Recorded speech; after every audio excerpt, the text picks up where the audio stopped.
你好 everyone! Okay, so in that other video, I lied a little bit. I had some wine and I have since come to my senses. The number one thing that I find difficult in China and that I find difficult getting used to is that Chinese people just don't have opinions.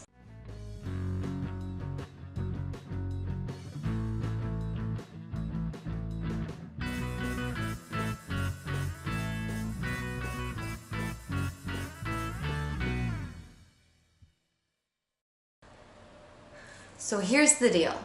In China, in Shanghai, but I'm sure in other places, many people my age, adults, don't have their own opinion, or they don't like to say what they think or form their own opinion, and it just, I find it very difficult.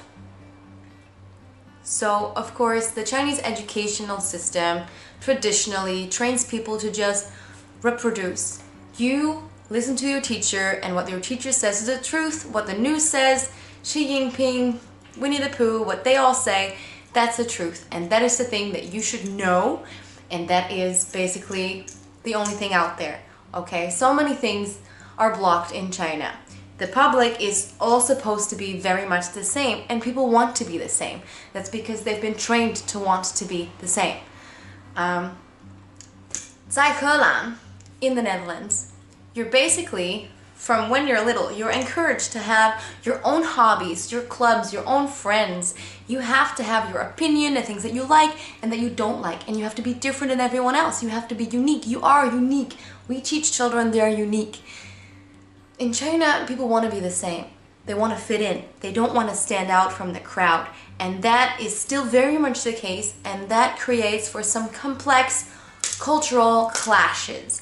And currently, I have quite a few Chinese friends, but they're all people who have studied abroad, lived in the US or Canada or England, and they know what the world is like. They know what, they've heard and seen different opinions and views about life. And those people understand more, I would say, about how the world works. Chinese people who have not gone abroad yet and who have not had the privilege of, for example, going to my school, because in my school we teach critical thinking and that sort of thing. Most people don't really think for themselves because they just haven't learned how to do that, and they sometimes don't even want to. I encounter so many people who have this one hobby called basketball, and then really, like, everybody just likes basketball because that is the one socially accepted thing. That's a thing to like. People really don't have a diverse taste in music. Sometimes when I talk to someone my age, I'm just frustrated because sometimes I feel like I'm talking to a clone. People like basketball, people like sleeping and eating. Really? Oh, you must be human. So sometimes that's frustrating for me, but of course there's no use, no point getting annoyed with that, because that's really the way people were brought up to be. And that's really part of the culture as well. You want to fit in, you want to be like everybody else. And I'm from the Netherlands, where everybody really wants to be this cool, unique person with their own views and their own hobbies and their own style. And it's just very different. Sometimes it bugs me, but most of the time, I shrug it off. I know I can't change all of that. I know I can teach my students to think more openly, be more open-minded, and develop themselves. Because if you don't do that, and then you go to the United States to study, you will feel very different, very alone maybe. You will feel a bit scared or threatened by different cultures, and so they might want to stay just with Chinese people. And I tell them, please talk to people from all different countries, because there's so many different views about life, and life is so interesting. Don't try to just have the one accepted opinion. Sometimes a student can ask, Miss, what's the right opinion? But the thing about opinions is, you can have any, as long as you have a reason to believe what you believe, as long as you think that you, as long as you can argue in favor of your opinion, and as long as you're open to changing that opinion, any opinion goes. You can't be wrong or right all the time, and people are very scared in China to be wrong, and that's why they just try to fit in. For me, it's a bit difficult sometimes to talk to people like that. So I try to stick with Chinese people who've studied abroad, and I can talk with them better. So this is not me being angry at China in any way. It's just this really big difference that I find it very hard to come to terms with it, or to, I struggle with that. And as a Dutch person, I really learned to keep my opinions to myself more. I already learned that in Canada, where people are overly polite, you bump into someone at the shop and they say, "Oh, I'm so sorry." But yeah, I mean, it's not always good to have opinions all the time. In the Netherlands, I had this problem where my students had too many opinions, and also opinions that were based on absolutely nothing, right? So in China, it's the opposite. People try to not have an opinion. They don't want to interfere. They don't want to cause any trouble. So in some ways, that's great.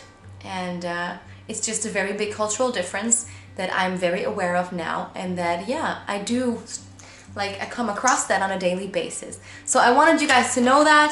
It's my one issue, actually, my main thing that I haven't gotten used to yet after a year of Shanghai. And I don't know that I'll ever get used to it, but I'm aware of it, and I try not to have my strong Dutch opinion all the time, because I know people don't want to hear it. Well, on the one hand, it's very interesting, and I feel like we in the West can learn a lot from that. You don't have to have opinions all the time.